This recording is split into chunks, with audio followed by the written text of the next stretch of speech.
Well, thank you. I'm really happy that you joined my session today. I hope you're getting a lot of value from the conference so far. I didn't know that there are many people interested in internal developer portals. So thanks for coming. I'm going to be talking a lot about developer portals for the next 40 minutes. And I'm quite curious how many have internal developer portals in their organization. That's great. Is that with Spotify Backstage or homegrown ones or, okay, a bunch of different things? And how many are just considering to have it now, but they don't have it? Great. And how many have never heard of what an internal developer portal is before? There are a few. Well, thanks for joining my session. I've been working with developer portals since about 2019, and I've gained a lot of experiences, good and bad, and that's what I want to try to share with you guys today. My hope is that at the end of the session, you get to go back to work and decide whether developer portals will really benefit your team, and that if you do decide that it does benefit you, that you have very specific action items to take away from, inspired by some of the reference architecture for some of the most impactful use cases I've seen being developed in the internal developer portals. But I also hope that at the end of this session, you can get away with some very thoughtful reflection on what's new and how the developer experience in software engineering in general is changing our futures, changing our careers. Short introduction about myself. My name is Marilag Svennevig, and I have been building software for over 25 years. I am the founder and CTO of a company called Device. We're a software development company based in Copenhagen and Manila. My main focus right now as an engineer, as an entrepreneur, is around developer experience, but also workplace equity in general, just helping organizations build hopefully a more fair, more transparent, more enjoyable workplaces. I'm also very active in tech communities. I'm an Azure MVP for well-architected resiliency and observability. And I'm also a co-founder of a nonprofit organization called ulap.org, which is for underrepresented young people in tech. I also have a podcast called Shortcut, where we talk about product engineering, product leadership, developer experience, but more in the context of European companies. So if you're interested to talk about any of these topics, you can go catch me at the speaker lounge later, or let's get connected in LinkedIn. So let's dive into it. Do you need a portal? I'm tempted to say that it depends. But really, it's just yes or no. So do you have multiple teams developing software in your organization? If I assume you have a lot of teams. And these teams probably need collaborate without disturbing each other too much. You need this discoverability, you need knowledge sharing, you need to automate some stuff, make it repeatable, make it easy. And that's what a good developer portal can help you with. So if you do decide that that's going to help you, there are, of course, follow-up questions. The why, the how, and most importantly, are you ready? Is your organization ready? So first and foremost, the why. Can you actually convince your leadership to invest in one? Why do they want to invest on a developer portal? It's always a challenge, but leadership loves numbers, and numbers hardly ever lie. So according to multiple research, it shows that 97% of developers, that's a huge number, report that they lose significant time or productivity due to inefficiencies, due to poor tooling, due to friction in their daily workflows, while better developer experience actually boosts productivity by 50%. And this is a research done by huge companies, Microsoft and Atlassian and Google. And once you have these numbers, present this to your leadership, gather this in your organization, and then you're already one step ahead in convincing them. The next question is how to implement. I have interviewed a lot of engineering leaders in my podcast, and I always ask them, what is your best advice for organization that's just starting with developer portals? And they always answer the same thing. Start small. Okay, but what is small? Well, you can even start with your existing collaboration tools. So if you have your Confluence or Loop or Notion and Jira, just make sure that your information is really organized and you can hook it up with your existing automation workflows in your GitHub, maybe some CLI scripts, and you're good to go. The key thing there is information architecture. It's easy to find, it's easy to invoke. But if you have a small team, 1, 2 developers, you can build your own internal developer portal. And later at the demo, I'm going to show you that I built one over the weekend. It's super fun. But if you are coming from a larger organization, I highly recommend that you also, choose a more matured product like Spotify Backstage. And I'm not affiliated at all with Backstage, it's just so happened that I have some experiences with it. And I have also experienced building large-scale developer portals. There's also other SaaS products out there, there's Sport. So it's really up to you, and you have to evaluate these products and see what works best. But there's, of course, pros and cons in going for a more matured product. So once you decide how you want to implement it, the next question is your organization ready? And I'm going to say one word here that's very important: culture. Do you have the right engineering culture in your organization? I mean, a developer portal can help influence good engineering culture, but you still really need the foundation. You need ownership, people from different levels of your organization who are taking responsibility and accountability for the problems in developer experience and productivity. You need your champions, some advocates in your organization who cares about developer experience and who's willing to help, even if it's not part of your day-to-day job. And you'll be surprised, it's actually sometimes hard to find this in the company because they're busy with the work that they're doing. So creating a community for developer experience requires some kind of campaigns and motivation. Do you have empowered engineers that are really part of the overall decision-making process? And are these decisions based on data? Data-driven decisions and metrics and conversations and real feedback loops, and not just assumptions or worse, politics. And lastly, do you have strategic leadership, which I hope I don't have to elaborate on.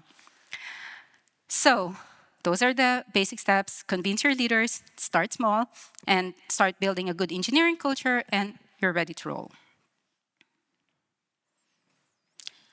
So you want to roll it out. How to also get started with some concrete steps. I listed these 5 steps that I've seen working in different organizations, and let's go through it one by one. So first, for me, most important, is to create a model of your organization. You have to have a domain model, because as we all know, the terminologies in engineering organizations are just filled with ambiguity. What is a service? What is a product? What is a platform? What is the difference between an API or an application or endpoints? What is even a team in the context of a developer portal? What is a user? And it's really hard to get all these terminologies aligned. So you need a domain model to describe these key entities and their relationships so that people can understand them in the context of your organization and their work. I'm going to show you a sample domain model later on. Then, second step, you need to form teams or working groups with very specific goals, stakes, and responsibilities, both from your business and from your product teams and from your engineering teams. Then you should have a really good framework, an organized framework for really turning your pain points, your desires into very concrete opportunities and deliver them as technical features. So it has to be according to priorities and has to reach the real outcome that you want. I'm also going to show you how we can do that. And once you go to implementation mode of your developer portal, you need to be early on invest in tools and processes to establish technical and operational consistency so that you can and you are ready to scale your engineering as you grow. Lastly, you need a very systematic approach to user adoption and change management. So now we know what are the steps. Let's talk about how to go through each of these steps. So first is, your domain model. And this is where many organizations fail. They fail at step 1. They fail at establishing their domain model because the hardest thing about engineering is, as you know, naming conventions. So here's an example of a very simple domain model for a product-led engineering organization. You always start with your product teams, and teams, of course, have your members. A team can own 1 or more services, and services can either be your API, your web app, some external solutions, or a full suite of products. And each of these services, of course, uses your one or more resources. Resources can be your infrastructure, anything, your code, your secrets. And you have to track all this so that you establish discoverability and visibility and tracking. So if the goal of your portal is to display some health metrics for these services, you also need to have a domain for that. And these metrics can be linked to specific deployment that you can get from, let's say, your GitHub deployment history. So for example, you want to show DORA metrics on your portal, you need to be able to track this, and then you might want to publish your documentation that's linked to all your services, or even have notifications, so whenever there's a system changes, you can notify all your user base. And again, this is quite a simple domain model. I've worked with organizations where there are more complex entities, where you have to, for example, even group product teams into domains and subdomains based on specific business units and departments. The key thing here is that you have a deeper understanding of your own organization and how your people name stuff. Next up, building successful developer portals, you need the right teams. I cannot stress that even more. So some of these teams are already existing in your organization. They're already part of your organization. Some you probably still need to build up. Some can be ad hoc. And here is one setup, again, that I have seen work in an organization between 50 developers and over 2,000 engineers. They have the same setup. And it all starts at the bottom, of course, with your business leaders, your C-level executives, working with your tech leaders, your CTOs, your principal engineers, establishing a well-defined engineering strategy that has to be adapted by the entire organization. So engineering strategies, for example, like choice of cloud platform, choice of data platform, anything that has to do with security and cost. And in organizations where engineers are empowered, the second level here, the principles and constitution, are actually very much community-driven. They turn the strategy into principles and constitutions by the community instead of having a central architectural board that has to govern about everything. So what is an internal community? Internal community is just a group of people from your organization coming from different parts that share the same expertise, that share the same interest, and they meet maybe regularly to work on decision records or best practices. That those records can be in a GitHub repo, and then the principal engineers can participate, so to make sure that all these best practices are aligned with the strategy. For example, you can have a community for API community or front-end community, and once these best practices are established, you can use that to generate the instructions for actually building the features that are reusable and standard. Especially now with the spec-driven development, you need this constitution, this level of strategy and level of details for your instructions to be able to make sure that the features that you build are based on your company standard. So, next question. Now you have the features. How do you choose which one to build first? That's also a challenge because everyone wants to build their own feature at the same time, and that's going to be hard. This can be addressed by a really good product management discipline. I personally like Teresa Torres's continuous discovery framework. Anyone working with continuous discovery habits? That's great. In continuous discovery, you work with an opportunity solution tree like this one. You start by identifying a specific real measurable business outcome. So for example, in your developer portal, you need to address very specific problem. Like you want to reduce the feedback loops between your product teams and your platform teams by 50% because it has to be measurable within 6 months because you need a timeline. Otherwise, it's just a moving target. So you can start with some baseline data. Let's say start with a survey, conduct a survey and ask your product teams how often do you have to reach out to your platform teams to solve some of your issues. Is that once a day, once a week, several times a month? And then you start thinking about the opportunities to improve that. So can you make onboarding to platforms a bit easier? Can you create a way for platforms' reliability to be more transparent across the organization so they don't need to call you and report tickets all the time? So once you have all these opportunities broken down, you can start thinking about technical solution. So would you like to build an MCP-enabled agent for automating platform onboarding, for example, or do you want to build dashboards for service level objectives that also shows real-time operational status or health status, or even surface incident reports complete with postmortem.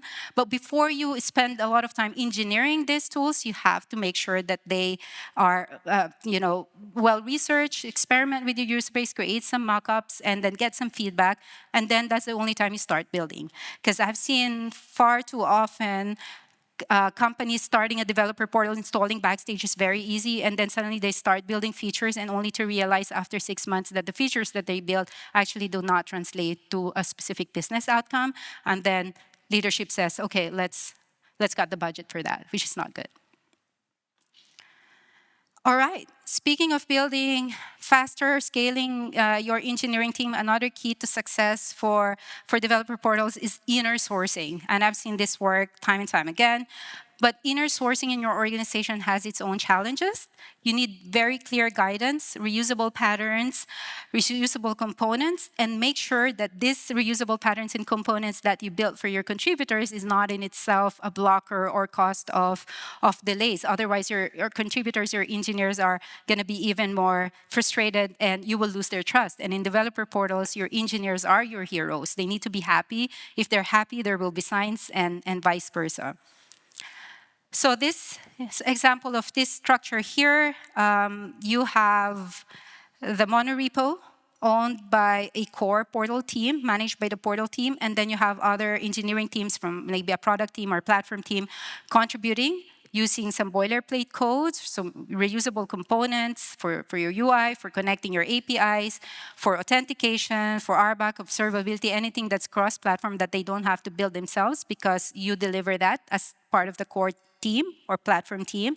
And you have to make sure that if this is a larger scale engineering, you have the proper CI/CD pipeline so that you don't block each other when you're deploying.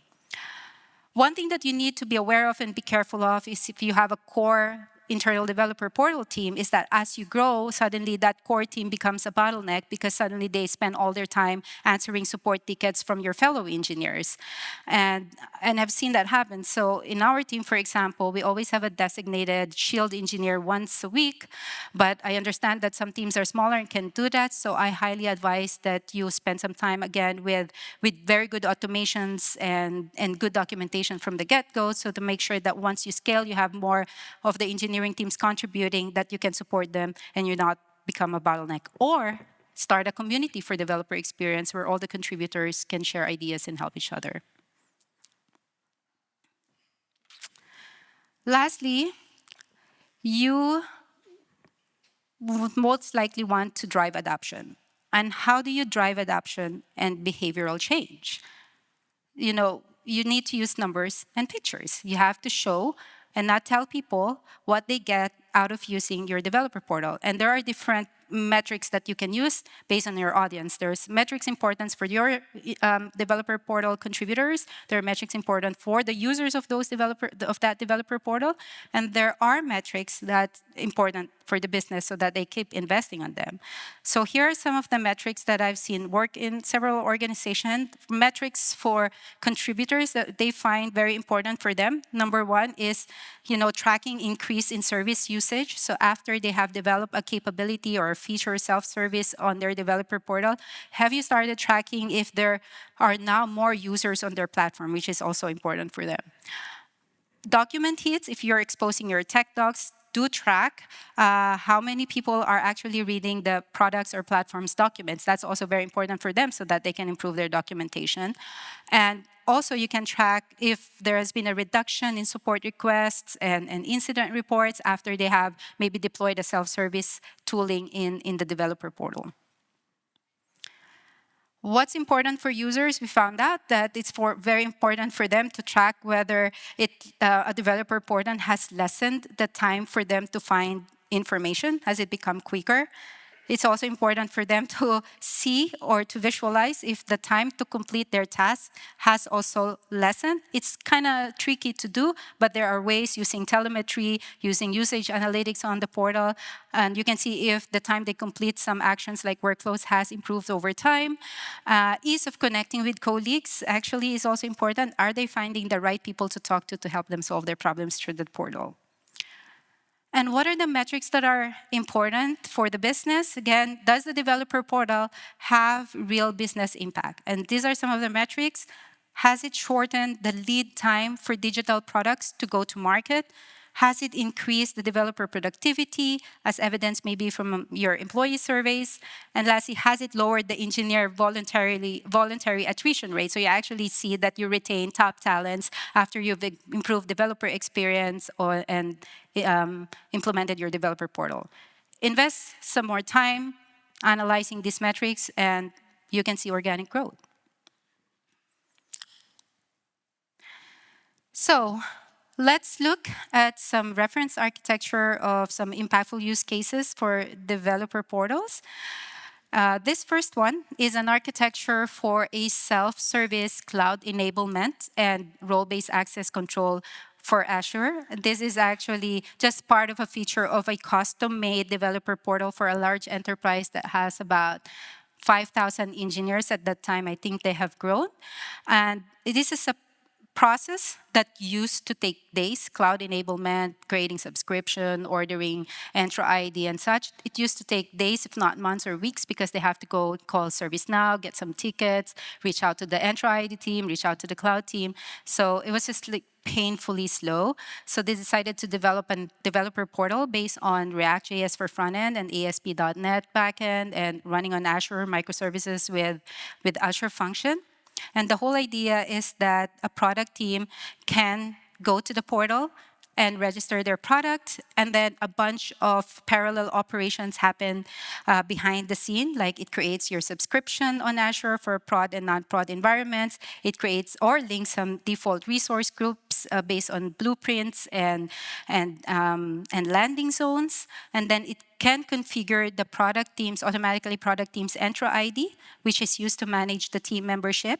And then it gets assigned, this Entra IDs gets assigned to specific roles over the subscriptions and the resource group based on a set of policies. And the policies are policies as code that resides in GitHub so that the governance team or the security team can collaborate in setting up rules on which specific roles you can assign to groups, to teams, or to service principals or manage identities, and that you can control this assignment, whether you're assigning this on a production or not production environment. So all of this happens in a parallel, orchestrated, event-driven workflow, which took 30 seconds, less than a minute, which is nice. So this feature really brought down the lead time to production for all their digital products from weeks to just days. This next one, I guess many of you are familiar with Backstage core feature for entity ingestion, but I'm just going to go through this for some of you who hasn't worked with Backstage before. And Backstage, or at least the catalog feature of Backstage, is really great for discoverability, especially all your IT assets across your organizations, from your products, from your services, down to your hardware. And the idea behind Backstage is that you still have all your data sources as the source of truth, and then you ingest some of this data into Backstage as entities with what you call an entity provider, which is basically just code running on the Backstage platform that connects to the API or to the data sources, ingest that data, and then manipulate that and convert that into what you call entities, and then sort of put it in a cache, which is what you call a catalog. It's just a cache. It's in a database if you're using Postgres with Backstage. It's stored there.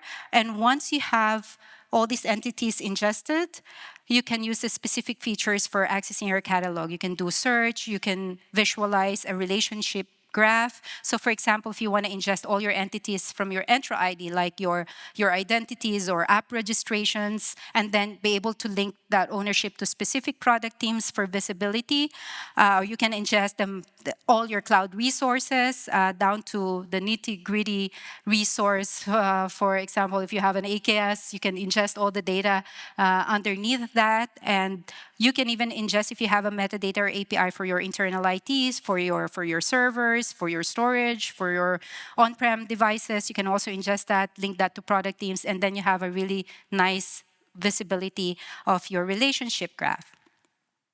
So for example, in one of the organizations I worked with, they discovered that they have thousands of databases that are orphaned. They don't know who the owners are. They ingested this data, tried to map each of those databases in on a product team, and then product teams reported whether they're still using it or not. And if not, they get to decommission the database, and they have saved a lot of money from decommissioning infrastructure that has no owner, and also, save on electricity and CO2, which is really great. Backstage also comes with the built-in tech docs, which has the same idea. So if you have your markdown files, your tech documentations in a repository, what you can do is, of course, you can have some YAML file, manifest files that Backstage can see, and then publish your docs into the Backstage portal. But you can also run on a workflow that index these markdown files into one central storage, like a blob or an S3 bucket, and then Backstage can also ingest those documentations and display that consistently onto the portal. I'm going to show you that later. So, I just want to say a little bit about my experience and my comparison between custom and products. It's probably a bit obvious for some of you, and there are, of course, a lot of other differences. I just want to highlight the key ones. In my experience, of course, if you're building custom developer portal, you can save time because you can use your existing internal teams already and find people that can build the portal. So if you're not into Node.js, I can't say that, Node.js or React, but you have maybe Vue developers or .NET developers, you can build it through that stack. You don't have to learn anything new. But of course, you have to have extra effort for building cross-cutting technical concerns, which are already kind of available from standard products. Like they already have all this cross-cutting concern technical foundation, some reusable features. For Backstage is already the whole thing with infrastructure, logging, and all that stuff. You don't need to build that. But if you want to start from scratch, you also have to think about those things. There's an extra effort in maintaining whatever product you choose, whether it's SaaS, whether it's self-hosted Backstage, because you need to be able to also adapt to their roadmap. If they have some breaking changes, you need to have a team to apply this and maintain it and to make sure everything still works even after upgrades. Or sometimes you need some feature that is not yet available, then you're stuck, then you need to anyways make some customization. So you need to think about those and weigh in, the pros and cons. All right, I have two more architecture. I'll just go through them and then I can show you what a developer portal really looks like. So this one is also well requested from the organizations I work with, showing product health. There's a lot of ways to do that, but again, it's similar idea. You have your source of truth, your data sources that you want to use in evaluating your product health, and it has to be like across your stack, because you can't just use what's on the cloud, because that's only looking at your cloud resources. What if you have other data residing somewhere else? So it could be also your incident management system. You can look at your incidents, if you have ServiceNow or PagerDuty, if you have logging, Elastic, Grafana, whatever tool that you use. You can look at, like I said, in your GitHub analytics, and then you pull in all this data. And if you have an analytics platform, you can put it there, and you do the medallion architecture where you have the raw data as your bronze data, and you do some transformation so that you architect your data to be more suitable to display or calculate your product's health. But if you don't have these advanced analytic platforms, you can start with just dumping your data to storage or to Postgres and make some nice queries, as long as you can transform it into something that really specifies real product health. So a good source of motivation for teams is actually showing all these badges, and that is much better in our experiment than showing red marks for non-compliance, which sounds a little bit too authoritative. But again, it depends on your culture. If it's gamification or rewarding engineers for their good job, or telling them, oh, you're non-compliant. It's up to you. For me, I really like the concept of badges, and really you can have badges for each of the well-architected pillars, like a badge for security, a badge for reliability, for cost optimization, and operational excellence. So collate all this data, and you can have these badges. This last use case is a bit different. It's not technical, but it's also a common pain point. Sometimes friction happens not just between the engineers and their tools, friction also happens between people. And often it's just a result of engineers not really knowing each other, not knowing each other too well. So it's kind of challenging to collaborate. You don't know if you're working with someone who is an expert or who's still a beginner in certain stack. And then it creates this kind of, awkward relationship in a team, and that's not good. So one of the plugins that we built for Backstage is a developer profile that allows developers to just, publish their skill set, their certifications, write a little bit about themselves so that their colleagues can get to know them better, and that reduces the friction and improves the relationship between the engineers. Again, the architecture is quite similar. You have the data sources. Maybe you can connect to your directory, your HR systems. We've seen implementation we connected to Workday or to LinkedIn, or look at code commits if you're okay with that to see what kind of tech stack people are working with. Ingest that. Maybe also your certifications, ingest that into your entity provider, and then show that in your people profile catalog. So these are architectures, but how does this look like in real? Let me just change my screen here so you can see. Oh, that is very dark. So this is our Backstage. We heavily customized it. We rebranded it because we like our brand. And yeah, we built this plugin for developer profile, but otherwise, a lot of this is standard Backstage. We, of course, customize our landing page. I don't know why it's not loading. Maybe it's the Wi-Fi. It's just not very fast. So for us, we care about bug bounties, so we can report bugs. So we build a plugin for that, so you can easily report bugs. We have our time registration. We can see all the tasks across all the projects in Azure DevOps. We can see the products that we work with. We also have the tech docs. We implemented software templates. But for the profile, yeah, like I said, this is something we built from scratch. I can write about myself. I can showcase the skills that I want. It's really up to you what you want to show here. I can see the products that people work with and my colleagues and who works with what. So I can look up Calvin and see, oh, Calvin is good in React. And we use this engineering ladder so we can see if people are into people management or they're good in processes or they're good with the technology domain. So again, this is Backstage. And as I mentioned, what if you want to build your own developer portal? So over the weekend, I was thinking, can I create one? Now that we have spec-driven development, now we have AI agents, how fast can I actually create a developer portal? So what I did is I started using SpecKit. I don't know if you're familiar with SpecKit, spec-driven development. It's the new thing in town, not just vibe coding, but spec-driven development. So I started working with GitHub SpecKit, installed that, and then the whole idea is you start with your constitution, so you can have tools like SpecKit constitution here. It generates your constitution, which is basically the architecture that you want to implement or how you want to implement it. So I define how I want to implement my developer portal. So I'm a .NET developer, and I'm into creating APIs that are modular monolith. So I have to specify that. Sorry, it's very wordy. I can share this repo later on. So I have my architecture here. I want it to be test-driven. And I want it to be using repository pattern and event-driven. And these are my API standards. If I build my developer portal, I'm going to make sure that I adhere to API standards. I would like observability baked into the portal.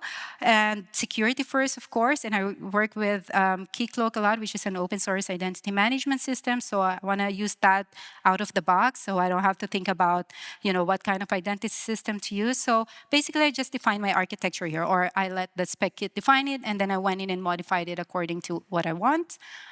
And then the spec-driven, of course, the concept is that you can generate the actual specification, which is basically your user stories with some of the acceptance criteria. So these are the features that I want to have in my developer portal. For example, first user story is self-service catalog with MCP integration. Then it writes the reason, rationale behind this user story, and then some acceptance criteria written in Gherkin. I love Gherkin. And then later on, down the line, very specific features and functional requirements so that I can actually generate a technical plan for implementation. So generated the data models that you see here, an open API specification, and the specific tasks that I want to execute or I want the agent to execute. But the thing with these development tasks, when I'm building this, I want to choose what part of the solution I want to write because I love writing code for API, for example, but I'm not a front-end developer, so I don't want to spend time writing front-end code. I want the help of an agent for that. So I kind of go through this task together with an agent and see, okay, you execute this, I do this, and then let's mark it as complete. That's how I did it. And what did we end up creating? Very simple for now. I got a developer portal with its own landing page. I can click Get Started and log in, and this is already logging in with Keycloak. Let me just try it. I hope I can log in. I hope it still works. Oh, well, it did not. And see, I'm not a front-end developer. I didn't even fix that. Developer.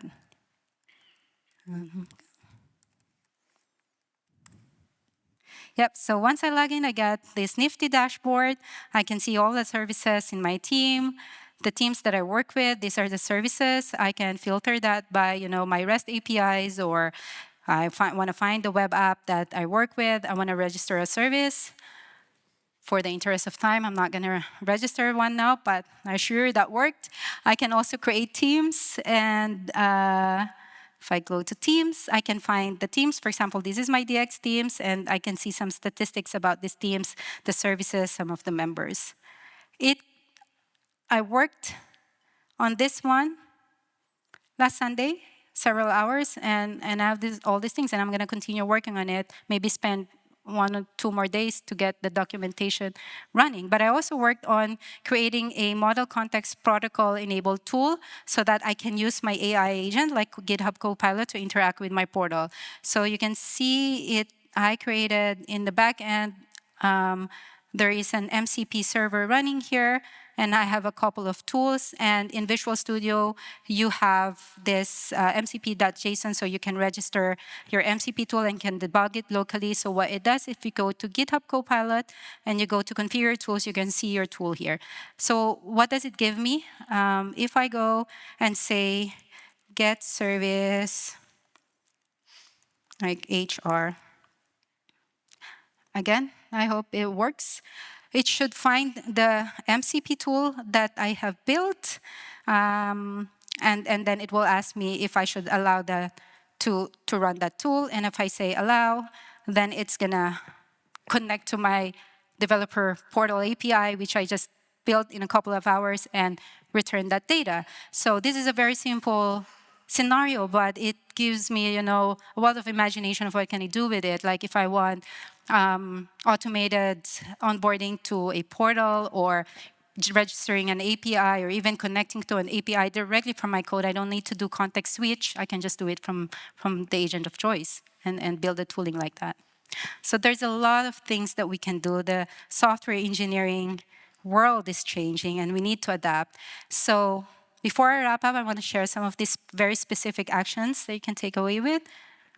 First, decide to be part of the solution, to fix the hard problem of improving developer experience and solving the issue with developer productivity. Start measuring what you will gain if you start acting now, what you will lose if you don't act. Find all your champions in your organization. Start playing with the tools that we have. Start building and demonstrate to your engineers and to your leaders that the real impact of great developer experience is game-changing.